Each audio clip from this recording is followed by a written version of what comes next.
2 gündən bir ustadım. Məcburan 1 kilometr piyada gedib. İşlər yarımçıq qalıb. Zərər verir deyə saxlayıblar bunu.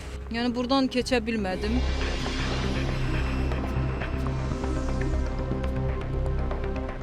Nərimanov rayonu Ulduz metrosunun üstüdür. Burada vəziyyət bax belə acınacaqlıdır. İşlər yarımçıq qalıb, əziyyət çəkən isə sürücü və piyadalardır. 2 gündən bir ustadım. Nə deyim valla düzəlsələr yaxşı olar. Qazıb töküb gedirlər ki, nə düzəldirlər, nə də ən azından hamarlamırlar. Pis gündədir. Maşınlarımızın altı pis gündədir.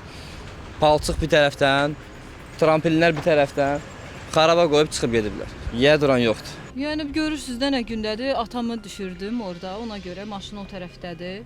Ona görə. Yəni buradan keçə bilmədim. İstəmədim keçmək, düzü yol pis gündədir ona görə. Yəni ziyanın yarısından da qayıtmağın özü böyük şey. Əvvəl yeni ildən qabaq problem olmuşdu, yollar pozulmuşdu. Nəsə partlamış deyəsən kanalizasiya. Ondan sonra elə belədir. Hər yağış yağanda, biraz yağan kimi buralarda olur, gəlib gəlmək olmur.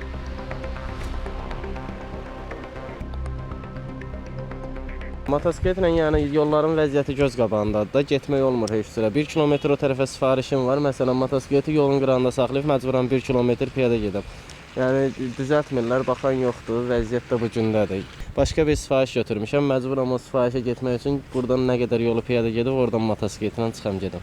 Mən 4-cü aydır burada işləyirəm. İnanın ki, bax bu biabırçılıq 5 aydan çoxdur burada davam edir. Yəni ki, bu bilmirəm indi nəyə görədir bu, nəyə görə saxlayıblar. Burada metronun üstündə belə gözəl şəhərin mərkəzində bu niyə bu qədər davam eləyir bilən yoxdur bunu. Tunel tikinti idarəsi var ha. Bax o bu layihəni saxlayıb. Nəysə o tunelə zərər verir deyə saxlayıblar bunu. Məsələ ilə bağlı Azərbaycan Avtomobil Yolları Dövlət Agentliyindən bildirildi ki, dövlət proqramına uyğun olaraq yeni yolun inşası tərtib olunan qrafika uyğun həyata keçirilir. Layihə üzrə işlər davam etdirilir. Gecikmə yoxdur. Qeyd olunan hissədə isə müvəqqəti fasilə verilib. Yaxın müddətdə ərazidə tikinti işləri davam etdiriləcək.